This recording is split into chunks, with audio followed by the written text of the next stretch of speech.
It's a victory Monday coming off a massive 31-10 victory over the Miami Dolphins. Bills fans had a relaxing, easy Sunday. Wasn't too much stressful. Speak No, for yourself, Paul.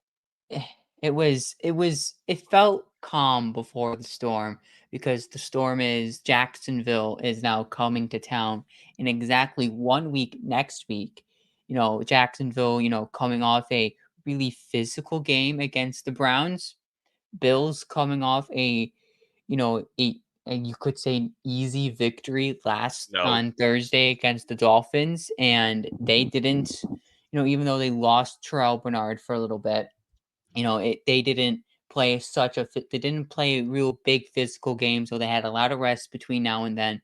We'll talk about, the rest, the physical game that, Jacksonville might bring in a little bit, but we'll also in a few seconds we'll review the Dolphins game and Ugh. in its full extent. We'll give some standout players, our week 2 takeaways, and kind of kind of wrap a bow on a massive week 2 game where the Bills are now 2-0. Some thought the Bills were going to be 0-2 at this point, because they, for some reason, you just got to doubt the Buffalo Bills to find out sometimes. But there was Oh man. before we get into our first quick take tonight, how are you doing, Connor? Because even though it was a good Thursday, relaxful weekend for you, Saturday didn't go well for Florida State. We'll talk Florida State in a second, but how Who? was Florida State? Who? I Uh, don't know who you're talking they're about. non-existent. Yeah, I don't I know who don't you're know either. talking about. I But have no idea. Are you talking about some football team? Some football team that should be relegated to high school again? Is that what you're talking about? You're talking about a I high guess school so. team? Plenty of them. Yeah, Plenty of but them down here that could probably play better than Florida State. I mean, Florida is a pretty good high Yes, school state. depends on. Oh, well, yeah, it's mostly down in the southern counties, but yes, we really are. At the it's actually funny. Florida fans can't laugh at Florida State because they're in the same boat as we are, except the difference is we at least have a head coach. They just have nothing. We just have a DJ Ugali at quarterback, and I mean theirs ain't any better. I have no idea who their quarterback even is, but their head coach is the one that needs to go, not Coach Hmm. Norvell. Coach Norvell led FSU to a 13-0 season last year. So it's not on the coach. It's on the players. The ones that they brought in from the transfer portal and everywhere else have just not living up to expectations, especially not DJ. But I could have told you all along that DJ was never going to be that guy. They should have waited on Cam Ward to make a decision before thinking about another quarterback, or at least given the helm to Brock Glenn instead of going after a guy who barely did anything in what was it? The Pac-12. I forget where he came from, but it was not DJ good. Yeah, DJ. It was not good. DJ came from Oregon State, which was in the Pac-12, now Was it? now Yeah, and considered didn't he do like Pac-2. yeah, and wasn't he like and he was really, really mid over there, and everybody was saying that because he was not the best quarterback in the Pac-12 that this would not be the move for Florida State. And yeah, we found out. I tried to tell people that this was not a good idea, but nah, they found out the hard way. Now the team's 0-3 for the first time since forever and a day. Novell's second season. Yep. His second season, and he could very well potentially, with how bad the program looks, go the other direction from 13-0.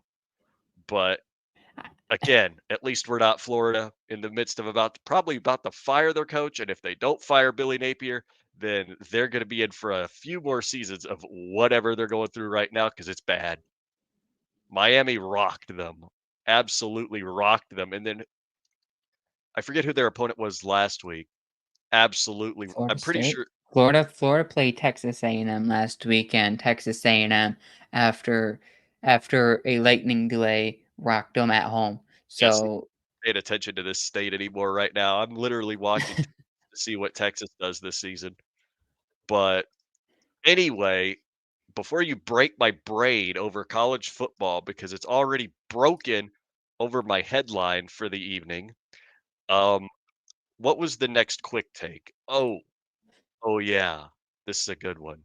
Read it for the off. next quick take, if you follow the news today that after 20 games, or was it 18 games, that now Bryce Young has officially been benched as the Carolina Panthers quarterback. Andy Dalton will now take over. Don't know how long the benching will last. It will most likely last as long as Dave Canales feels like that it needs to go. He's basically said, we're just playing bad football right now. We're making the switch at quarterback, and we kind of want to be a better team than what we have looked like the last two games and before the season completely falls apart. Hmm. And in some ways, I feel like he's blaming Bryce Young here. Is like before the season falls apart, we want to keep our season intact. We want to go to Andy Dalton, and this feels like it's a bad situation right now for Bryce Young. So Hmm. is it on? Is it did Carolina make a mistake on drafting Bryce Young? Or are they just setting up Bryce Young for absolute disaster? No, and listen. If you have to remember the circumstances that led up to this moment as well. If the Houston Texans do not convert a 2-point conversion with no time to spare against the Indianapolis Colts that previous season, the order is flipped and Houston has the number 1 overall pick, and CJ Stroud probably winds up with the Panthers. I can promise you that the CJ Stroud you see now wouldn't be doing that much better than Bryce Young is with how they're set up. The entire organization is literally setting Bryce Young up to fail. And the fact that they benched him is wild because he has nothing around him. They traded away their best offensive weapon years ago to the 49ers. They traded away DJ Moore, then they traded away Brian Burns. They gave up more first round picks to get rid of those players than they actually Mhm. got for the trade that landed them Bryce Young in the first place. Yep. They traded with the Bears for that number 1 overall pick. They traded that was when DJ Moore was traded. 2023 first, which turned into Darnell Wright. 2023 second, which turned into quarterback Tyreek Stevenson. 2024 first round pick, which is what was used for Caleb Williams, and they have a 2025 second round pick coming next year, obviously. That was what they traded to get Bryce Young. And here's another stat line for you. He started 18 games, right? The Mhm. team is 2-16 in these games. Bryce Young has thrown 11 touchdowns to 13 interceptions and has gone through 2 head coaches, one of which was fired in the middle of the season. Mhm. The Panthers have been a dumpster fire of an organization. I don't think you can genuinely say that Bryce Young is a Jamarcus Russell level bust because the organization has set him up to fail. I have a feeling that what's going to wind up happening is some team, maybe in the future, is going to take a chance on Bryce Young to try to revitalize his career, and he's going to ball out and become what everybody thought he was going to be when he was drafted number 1 overall. I pray to God it's not Tennessee. That would ruin. That would just absolutely kill me. I hate the Titans, and that would. I don't even want to think about Bryce Young being a revitalized version of himself with Tennessee. Go be a revitalized version of yourself with a team like say the Saints do it when Derek Carr decides to finally retire, or who else? Saints or the Falcons. Well, no, the Falcons will never do it because they have Penix. Uh, Pittsburgh, maybe. I mean, nah, mm, they'll be fine for. They'll probably ride Seattle just. could. Yeah, Seattle might take a chance once Geno Smith's luck runs out. So there's plenty of opportunities. And I think the only thing that really leads to the bust argument is the fact that current Panthers head coach Dave Canales, if I remember correctly, he is the one that was in Seattle to revive Geno Smith. And I think Mhm. he was also the one to revitalize Baker Mayfield, from what I Yeah. understand. I could be wrong, but the fact that he was able to revitalize those two and Bryce Young still looked terrible, that's the only real bad look for Bryce Young. But I still think the organization itself set him up to fail. But that's my only piece on that, is that the Panthers organization is a dumpster fire. Someone should force David Tepper to sell the team so they can put it in the hands of an owner that actually cares about the franchise. Yeah, Dave, you're correct. He revitalized Baker Mayfield. He was the offensive coordinator with the Bucks last season, and in 2022, he's the Seattle quarterbacks coach. In 2022, in the passing game coordinator. In 2021, quarterbacks coach. In 2018, 2019. But that was all before Gino went there. Was there last year and the year before that, so he was there around Gino's time. And you know, the issue here with Bryce Young, he doesn't have an offensive line that can protect for him. He doesn't Eh, have and he doesn't have the receivers around him. Just like you said, they traded away DJ Moore to get uh Bryce Young and a whole bunch of other first round picks, second round picks in order just to get Bryce Young. And here insert we're talking the debate goes Bryce Young to CJ Stroud. Insert Bryce Young in Houston and insert CJ Stroud in Carolina.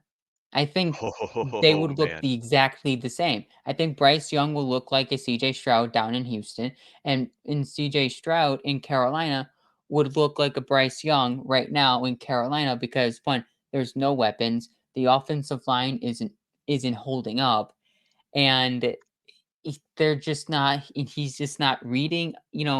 Yes, part goes to Bryce Young because you know when there's no offensive line, he can't structurally read a defense, and there's no receivers getting open. Only to be Adam Thielen in Carolina. He's not going through all his progressions because the offensive line isn't working for him, and people are just not getting open. You know, some it's on Carolina for just completely emptying the bank and unable to give Bryce Young the needs to be a successful quarterback in this league. And some of it's on Bryce Young just, making, you know, rookie mistakes, second year quarterback mistakes. But Mhm. I'm going to put it on the Carolina organization for not building around Bryce Young in this situation because Well, yeah, it's really bad right now. but I am going to disagree with you on one thing. Their right tackle, Taylor Moton, is definitely one of the better right tackles in the entire league right now. Mhm, That was a guy that a few years ago I wished the Dolphins would have traded for because he was actually really, really good. Speak of them, they did take Robert Hunt from Miami, and he's not half bad either. The only thing is their guard. I don't really know enough about the depth of play of the Carolina Panthers roster on the offensive line to speak on it much, but I do know that Moton is really good. Robert Hunt is not half bad, but at the end of the day, yeah, you're throwing to Adam Thielen is your wide receiver one, a guy whose prime is gone. Guy next to him is Deontay Johnson, a guy that went probably, I think it was like a full year full year without catching a mhm, touchdown pass, then finally caught one, and the world exploded when he did because it was like, wait, he caught a touchdown?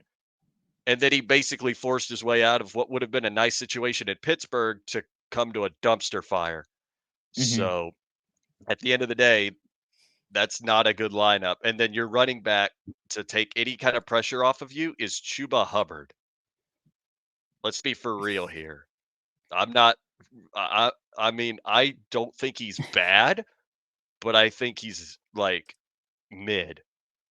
So at He's the end not of a the starting caliber running back. yes, he is. Yes, he is. He is a starting caliber running back if you're Carolina. But Hmm.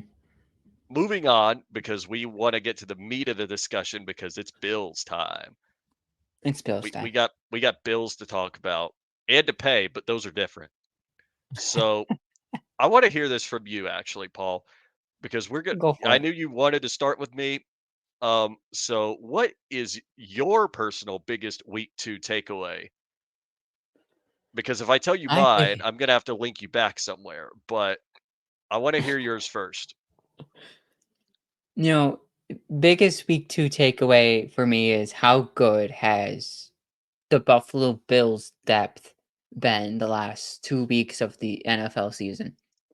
I mean, it's only 2 weeks, but if you compare this year's depth to last year's depth, I think this year's team, depth wise, is better than what it was last season, depth wise.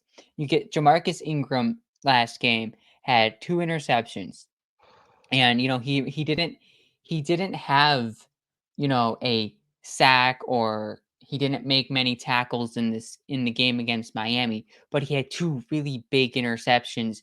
One gave the Bills short field, and I believe that led to the Bills first touchdown of the game, and then he had that pick six on Tua's wild Will Levis type of throw That is not to a the Will Levis type of sideline, throw. Thank you very much. and then Ingram grabbed it and he ran it to the house. Spectre, he came in for Ah, Bernard. yes, When Balin he Spector. got hurt, he had 7 tackles in this game. And how about Dorian Williams? Five He is tackles improving. and nine He and is improving. 19 tack. Mm-hmm. I think everybody Nine. wanted him to immediately be like Terrell Bernard and just make an instant impact. Like you wouldn't even think Terrell Bernard was there. And the fact that he kind of had a slow game against Arizona, we'll get to that Mm-hmm. in a minute because I definitely want to speak on it. Made people go, "Oh man, we're in trouble. He's not good." But no, he really improved against Miami, and I think seeing what he does against Jacksonville is going to be a fairly good indicator on how well he's developing and how well the coaching staff can actually get these second, third stringer guys developed with the next man up mentality. But back to what you were saying, Paul. Keep going. I know there's more to that. And Dorian Williams, 19 sacks. I mean, sorry, 19 sacks, 19 What tackles on what a record-breaking game that would be. has 19 tackles on the season. And to your point, I honestly thought Dorian Williams was going to start a little slower, but also in my mind, 5 tackles on the season. Yeah, he doesn't have a sack. He's just been able to, I mean, 19 tackles in the season without a sack, but it's still he still looks good. I think he had a great game against Miami, coming off I wouldn't call it a subpar performance, but it was a developmental type of game for Dorian Williams week 1, where he was in coverage sometimes, and then sometimes he was picking the wrong gap. And that's going to happen for, Dorian Williams, for the first 2 weeks of the season. But I think he really just grew throughout the game against the Cardinals, and then he really supplanted himself against the Miami Dolphins to really for us to really give some more confidence to Dorian Williams as we enter, the back half of the back half of the first 6 games, where you're going to get you get Jacksonville this week, but really against, the Ravens, the Jets, and the Texans, where you really want to be the guy in the middle of the field, making tackles, getting pressures, and just stuff like that from Dorian Williams you want to see. And especially Balin Spector, you know, taking over Bernard's role, and it's probably going to be Williams and Spector for the next few weeks. I feel confident in the linebacking depth this season more than I had confidence in the linebacking depth last season when we had to go through it against Kansas City in the divisional game at home.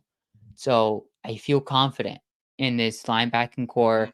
Joe Andreessen will be the third guy behind these two. So I feel good, even though we don't have Milano and Bernard as our two linebackers for right now. Mhm. And they'll be back. That's the nice thing too. To think of people that will be back.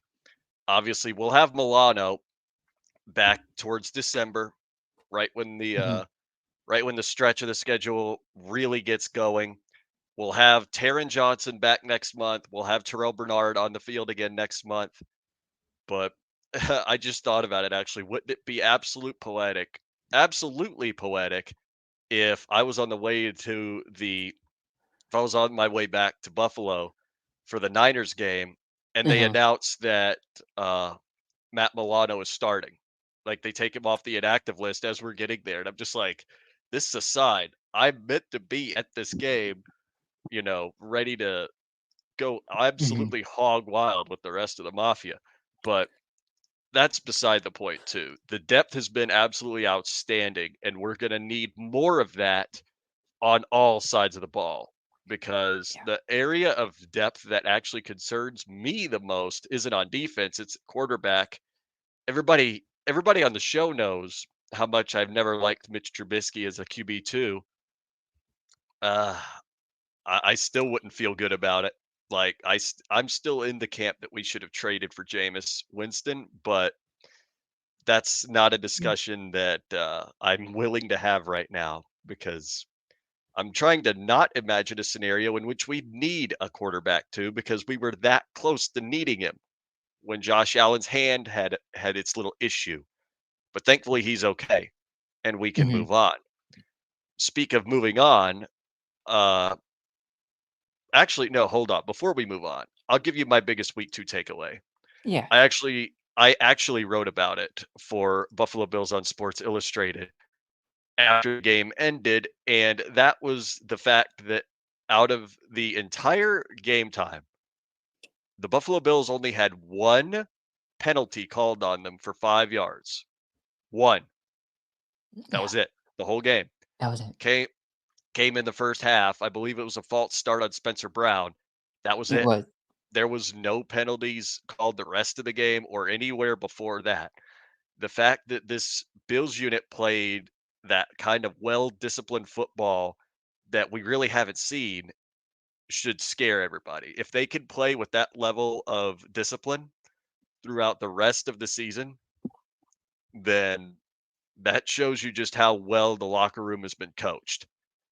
And as much as I really hate to say it, it really makes Joe Brady and Bobby Babich on that basis alone look like good head coaching candidates. They And do. the last thing I want is for Joe Brady or Bobby Babich to leave and go to somewhere like Carolina or go to a place like Cleveland will keep Stefanski. I can't really think of anybody else off the top of my head because it's still so early in the season, except Carolina. But anyway, that's all that there really is about that. That was the standout for me at least. Now, go ahead, Paul, and give us your standout player from the week. We gave our All right. takeaways. Now, give your player. Von Miller. Von Miller. He's going Yep, to be he's my back. standout He's back. player of the game. Two tackles and one really, really important fourth down sack against Miami. Just remember who he was the year before last year, his first season with the Buffalo Bills. He didn't he didn't come here to be a massive sack guy. 10, 11, 12, 13 sacks. Yeah, I mean, could he turn into that dude this year? He certainly could. But he has to be the closer for Hmm. this Buffalo Bills team. The guy that you can rely on fourth downs, third downs, and in big time situations where when it comes down to the line, can Von Miller give you a sack? give you a pressure. And that's what Von Miller has done in the first 2 games of this season. And he has 2 sacks on the season. Both were really big sacks on the year. So Von Miller, to me, was the standout player of the game, even though the stat line doesn't show that he had an impressive game. 2 tackles, 1 sack. That's not. It's not a glorious stat line, but it's when the sack happened and in the moments after that sack allowed the Bills to win this football game. So that's why he's the standout player for me for this game.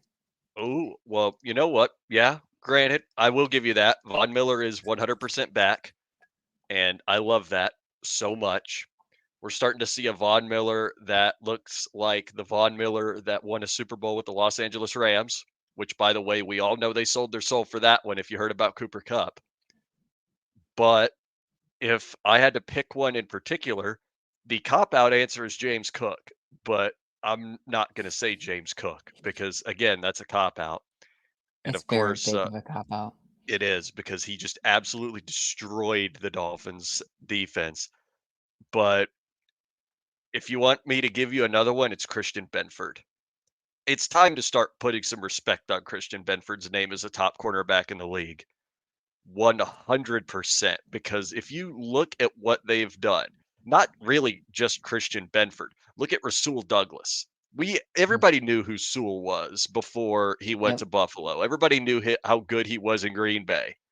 As a matter of fact, for anybody that might be a little newer to football that really didn't know about Sewell before he was with Buffalo, when he was with Green Bay, it was because of him that the Arizona Cardinals' undefeated run ended at 8-0. That was 2020. They were playing the Packers. Kyler Murray just tried a shot to the right to get DeAndre Hopkins. No, it was not DeAndre Hopkins. I forget who it was. It wasn't him, but Sewell was right there and just batted the pass down. Mhm. And everybody knows who Sewell is if you've watched football long enough. He's more like a household name. Christian Benford isn't, and Christian Benford is the one that should be. Look at what we've done against a an offense that everybody knows about. Tyreek Hill, Jalen Waddle, Devon Achane, but not just that. Look at what he did against Arizona. Note that Marvin Harrison Jr. had 1 reception for 4 yards against Buffalo. Look at what he did in 1 quarter against the Rams. Now, granted, before I go any farther, yeah, you could say the Rams are just bad because their secondary is awful. I might get shot now for saying that because I know everybody still loves Trey, but he is Okay. absolutely cooked, and Yeah. everybody knew that. So the point is it just that the Rams are bad, or is it that Christian Benford and Rasul Douglas are really that good? They're Like, really that good. I think they're really that good, and it's going to be put to the test again this week against Jacksonville. No one really stands out off the top other than, BTJ. But Brian Thomas Jr., still a bit of an unproven name, has had himself some really good games so far. But then we'll get into the Gabe Davis bit later and the Mitch Morse bit. That's part of the whole deal. But Christian Kirk, BTJ, Gabe Davis, Evan Ingram, it's going to be a tough out. So we'll just have to hope and pray that the Bills stay playing with the fire that they've been playing with for the first 2 weeks. But anyway, The let's fire move on needs to to our. continue to burn. And Mhm. I just want to chime in on the Benford Douglas thing. You know, it's not that Carolina is that sorry, my goodness, the Cardinals are that good or the Rams are bad. This conversation goes back to when the Bills traded for Russell Douglas. When the minute he stepped into a Bills uniform, he was locked down. And the minute Benford and Douglas were paired together, it's just been locked down since that moment. And, just look at the stats. PFF, every stat machine that was out there had the Bills secondary last season with led by Douglas and Benford in like the top two of NFL secondaries last season, and they just continued to carry that into this season. So I just feel like, it's not the debate whether if Carolina, sorry, Arizona was, bad, or if, the Cardinals were just great against a really bad Rams secondary.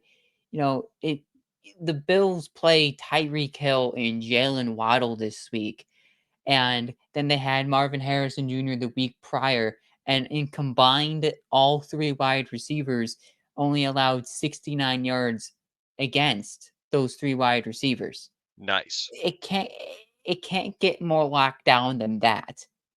And that what makes me feel comfortable as we get into Bills Jags in just a quick second. That what makes me feel comfortable heading into this week with a struggling Trevor Lawrence and an uncertainty whether if Gabe Davis or what uncertainty with Gabe Davis, and some think they have some injury concerns heading into this week, with Bigsby and some of their other weapons. Gives me some confidence that you have two lockdown corners and a struggling Trevor Lawrence under the lights in Orchard Park on Monday Night Football. That can turn into a disaster quick for the Jacksonville Jaguars. But before we get into the Bills Jags sneak peek here, who do you give more credit to for a 2-0 start? The defense or the offense? Both. You can't actively give credit to one or the other because they've both been playing at a stellar level every week.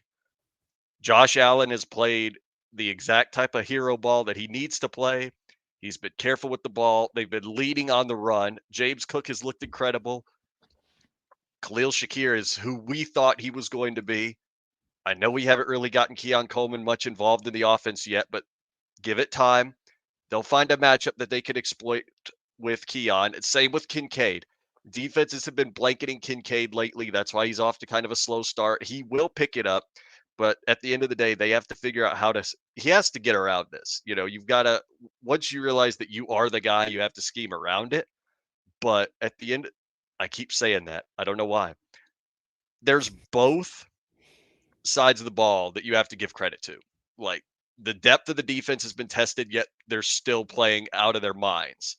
The offense has been playing very, very well with the expectations that they had, which were pretty much none.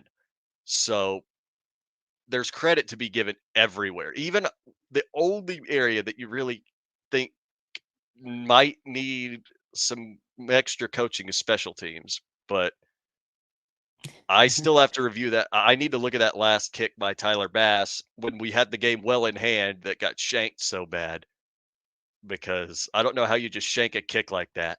It's very hard to just shank it. So I feel like it might have been Proud touched balls. somewhere, but I'll have to look at it again. Yeah. Um anyway, I do know that the game just kicked off between the Falcons and Eagles tonight. So let's go ahead and quickly get over to our Bills and Jags sneak peek. Uh This is more your boat, Paul. This one really isn't mine, admittedly, because of my whole story as a fan of football and how I got here. So I'm going to give this one to you and just let you run with it the whole time. Gabe Davis and Mitch Morse returning to Buffalo. Your thoughts for the Mafia, for the members of the Mafia that have been here a whole lot longer than me. Go for it. Gabe Davis, you know, it was a bittersweet time with Gabe Davis. You get the heroics. He's ever always going to be remembered for the heroics in the 13-second game, even though it did not end the way, you know, the Bills would have liked it. He was the reason why, with Josh Allen, going toe for toe with Patrick Mahomes in the crazy final 2 minutes of that football game. And you're never going to get to be honest, you're never probably going to get a more exciting 2 minutes of a football game of that high caliber of a level in maybe not even the next 10 years. That was the best game ever written in the NFL and maybe history. Maybe you're just not going to get it for the next 15 years. I could tell you that because it was just that good of a game. And Gabe Davis was a really big part of that game. And then he had also some big moments during the regular season. He had that 98-yard touchdown against the Steelers, and just Wait, there was times wait. where What year was that? Was that 20? that was when we beat them like 40 something to 9. Hang on. It was like we only allowed like 3 points against the Steelers in that game. We made them look like a JV middle school team.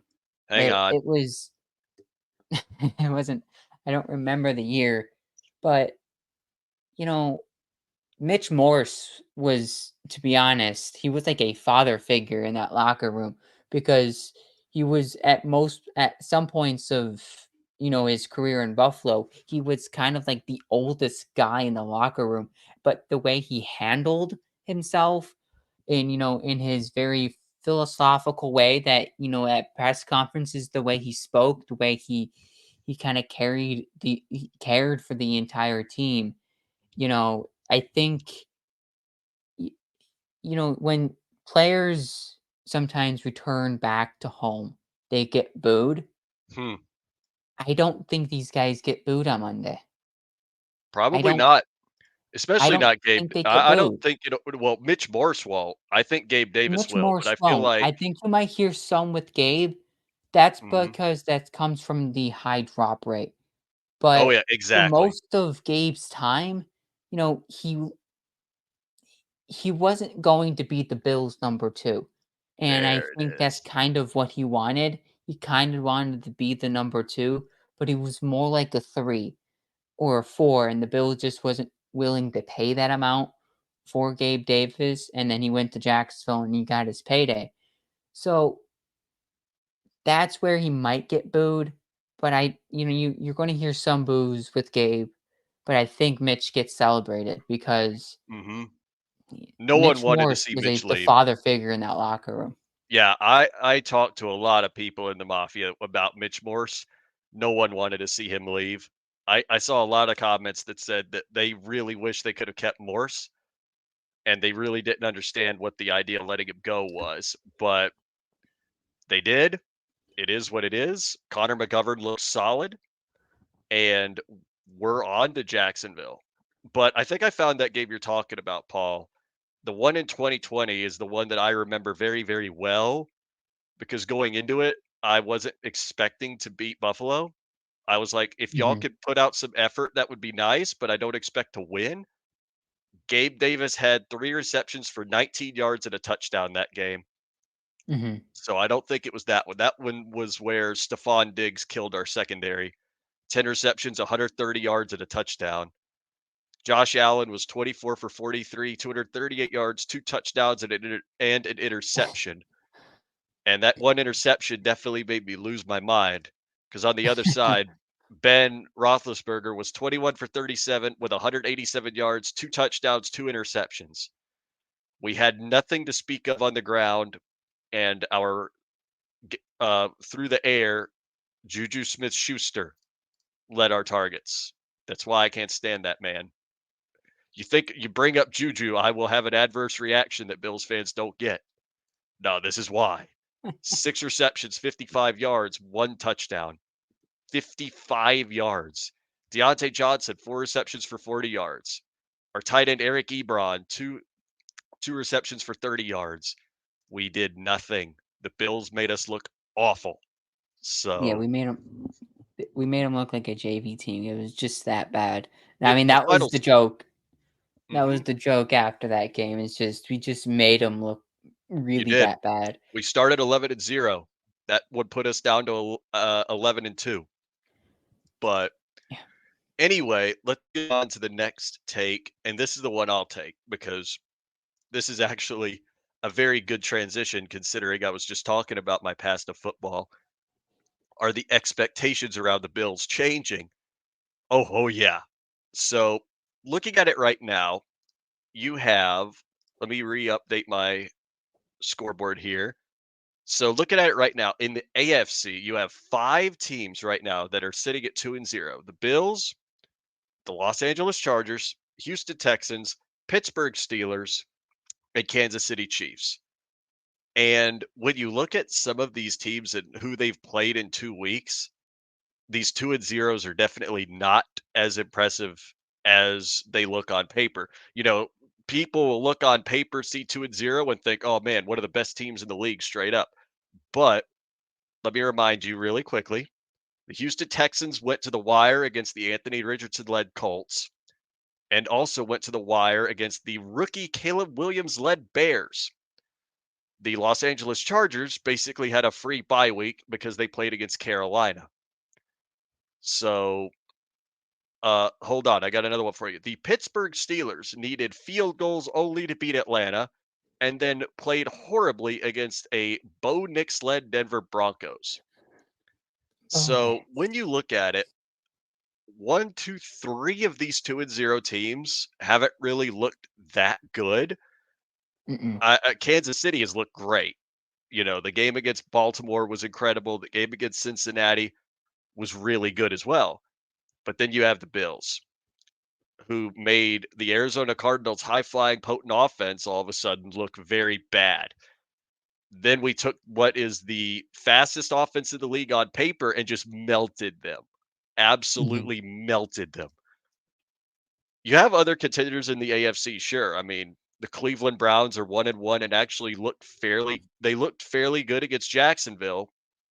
They didn't really lean on that run game that much like they should have against Dallas, which Dallas is Dallas. You can't predict them week in and week out. Look at what they did against the Saints, which I'll have to say that one later, but if it comes back, someone will find me.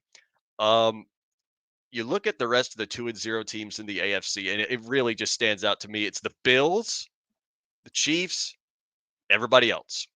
That's Yeah. how it Oh, looks to me right yep. now. This looks like 2020, or not 2020, sorry. Was it 20? Might have been 21 when everybody was like, if the Bills don't do it now, they're never doing it in their lives. Mm-hmm. It's starting to look that way for the Bills again, at least in the AFC side. In the NFC, obviously, you have the Saints who have looked really, really good over the last 2 weeks.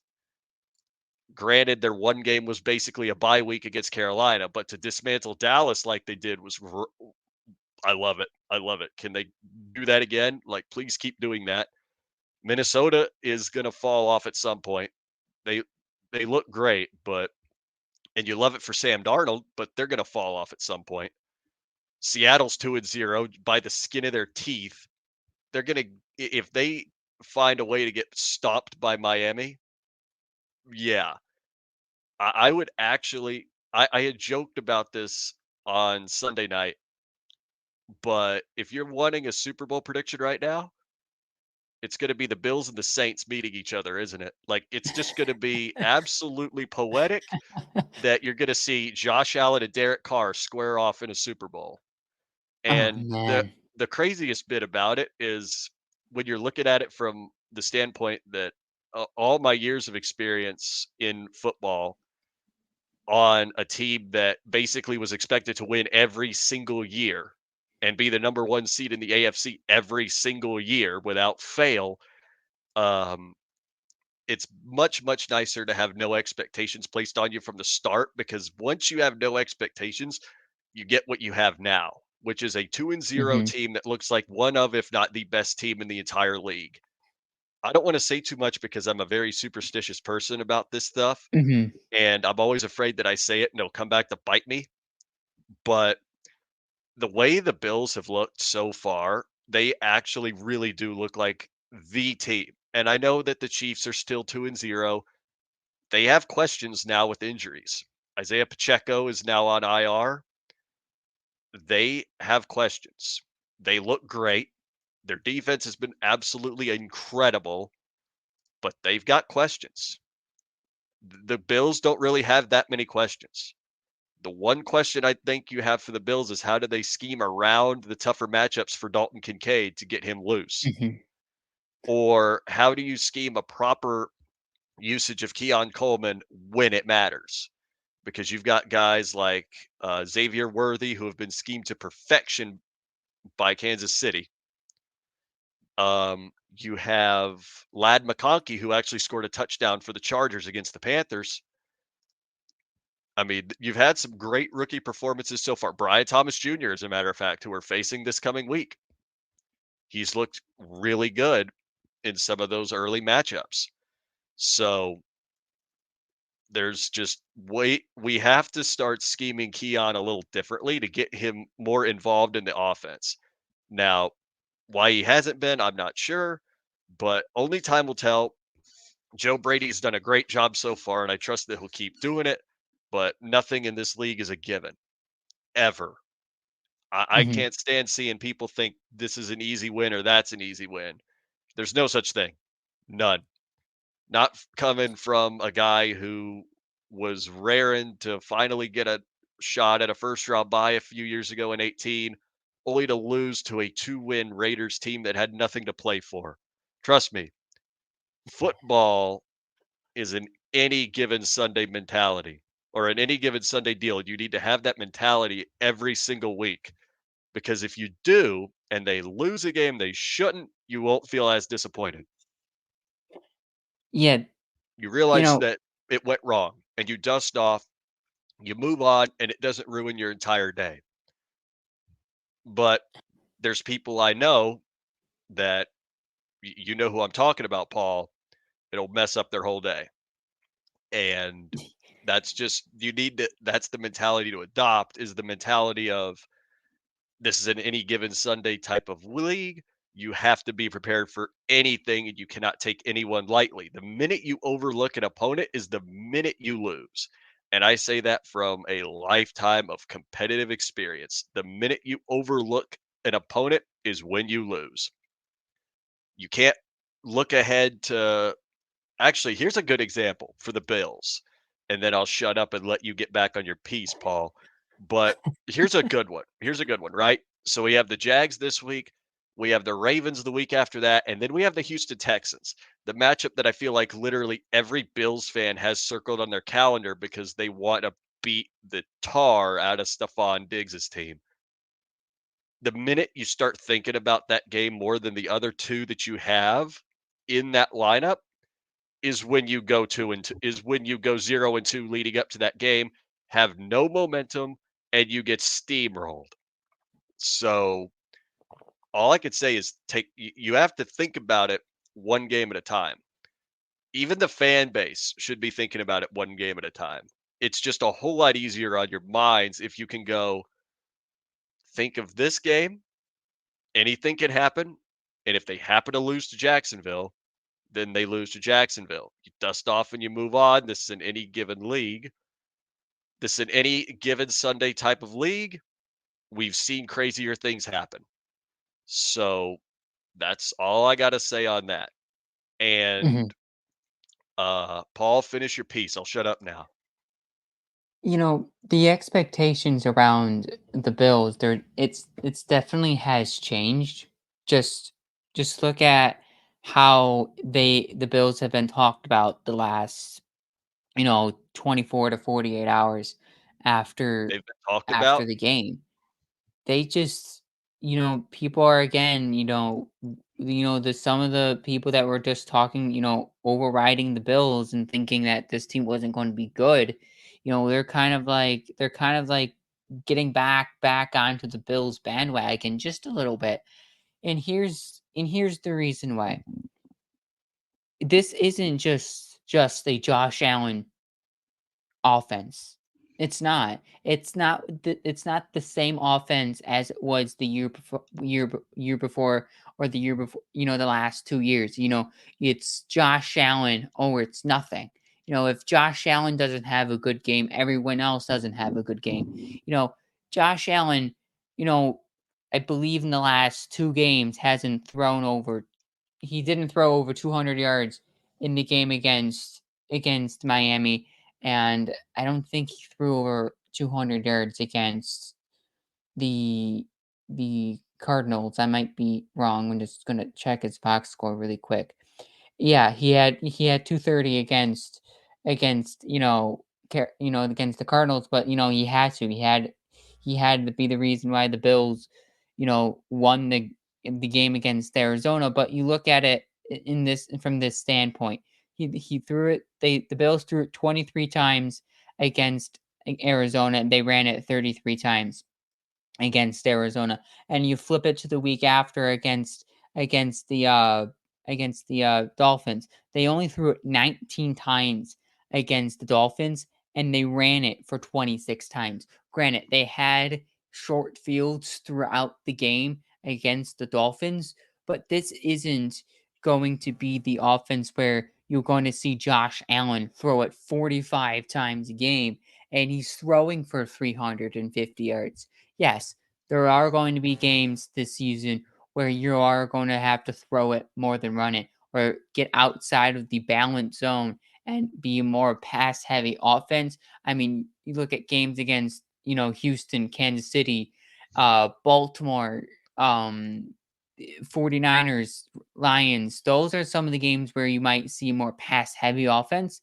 But for some of these games early on in the season, it's been strictly balanced offense, and Bills' offense has just looked so good. It's so fluent. Yes, they're going to have to implement Kincaid and Keon just a little bit more. Brady's going to have to open up the playbook just a little bit more, but it's okay. You don't need to open up your full set of plays in the first 2 weeks. It's fine. There's still 15 more games left in the season. To get Kincaid and Keon their targets and yards. You just won 31-10. You came back from behind against Arizona week 1. Get ready for Jacksonville this week Ooh. against, a interesting offensive line, you would say, for the Jacksonville Jaguars.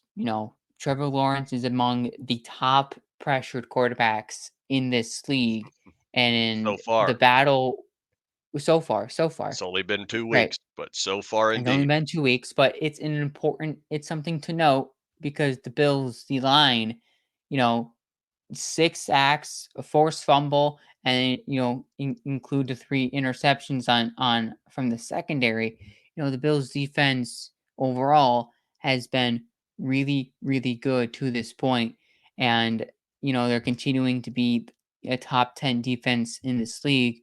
So is that biggest battle you're watching for this weekend? Next week, is the Bills D line versus the Jags O line. It's one of them, yes. You know, Mitch Morse is definitely a really, really good player at his position. Brandon Scherf is one of the best guards in the entire league. I don't really know awfully much about Anton Harrison, but Ezra Cleveland is definitely I'd consider probably one of the weaker spots on that line, and then Cam Robinson is definitely really, really good. Talking about the Jags O line, but the fact that they've allowed pressure to Lawrence is definitely a fairly interesting stat. But like I said, stats like that, it's only been 2 weeks. I feel like there's still a lot of time left before we can really look at it and go, oh, they were bad, or oh, they just started slow. So I'll definitely be watching that in particular. But what I actually want to watch more of, and this is a part where I think the defense as a whole needs to improve, is the run stop win rate, because we've been letting running backs just have their way with us lately. I mean, you saw what Achan did to us. You saw what James Conner did to us. Travis Etienne might have himself a day if we can't get it together back there. If Trevor Lawrence is forced to not throw the ball and just hand it off to Etienne, we could be in for a long day.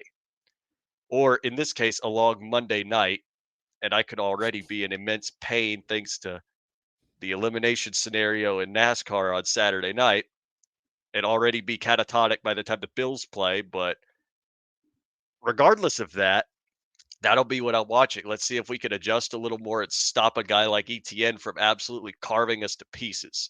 Because Trevor Lawrence is not a very mobile quarterback. He will run if he Mm-hmm. has to, but it's not like a Kyler Murray or it's not like a Lamar Jackson. He will throw the ball more than he will scramble. So get the pressure on him, but be sure to contain his targets. BTJ, Evan Ingram, And also, we got to monitor their injury report. But other than that, there really isn't much more to say about the Jags so far. But what I am thinking of in particular is the fact that someone in the Jacksonville office straight up said the team sucks right now. It was an article we wrote for Bills on SI. I didn't write it, but it was definitely it's not a good situation over there in Jacksonville. So you're seeing a scenario in which the Bills beating the Jags on Monday night could actually derail the entire franchise because that might actually force them to fire somebody. I have talked to a few of the Jacksonville people around, and they think that it's either going to be Peterson, head coach Doug Peterson, or offensive coordinator Press Taylor that gets fired if they keep falling. So I think it's going to be a fairly interesting match because, on the one hand, if we win, if the Bills win, we might wind up absolutely destroying this franchise as it stands. But if we lose, there is a potential that that could be the win that reinvigorates the franchise and gets them going back on track. Yeah, it was the quote from Travis Etienne after the loss to Cleveland where he said, "We need hard workers, not talented guys." That's not a good sign of your locker room. Like, that's It not a was. good sign in your locker room that he says that. And even Trevor Lawrence just straight up said, "We got to figure it out." So we're going to be in for an interesting matchup. I definitely think that it's going to be tough. It's not going to be easy at all. I mean, against the Browns, there it is. BTJ had 2 catches for 94 yards. Got to contain him somehow. But you also got to make sure ETN doesn't escape all the time.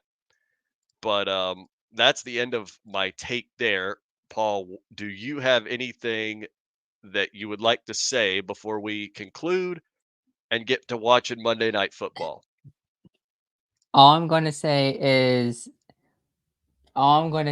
that, you know, I'm confident in the Bills heading into this week. I woke up, this morning feeling good about the Bills against the Jags. The Bills defense, I think, is going to eat against this Jags offensive line. And I don't think the talent of wide receivers that the Jags have in this game can go beyond what Benford and Douglas has done for the Bills secondary in the first 2 games of the season. And I feel like Benford and Douglas will lock down their wide receivers. And if the Bills can get pressure, it's always going to be a key every single week.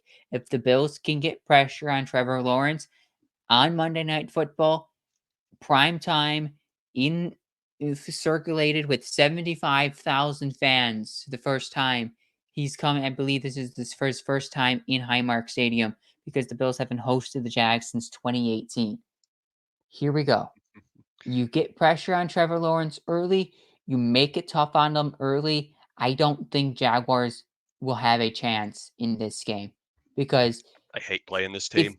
if they can't move the football on the Bills defense because their secondary is so good and they're getting pressure all game long because their offensive line, can't protect Trevor Lawrence, and then Josh Allen starts to get going on a hype crowd, this it could get ugly quick for the Jaguars on Monday Night Football next week. I feel confident in the Bills this week to come home after 10 days of rest against a team that got beat out physically against the Cleveland Browns, and monitor their injury report, see what comes of it. But I feel really confident heading into this week. But with that, we'll be back next week. Uh Keep tuned to our Twitter. We might switch our day from Monday Mhm. to Tuesday Just keep tuned on.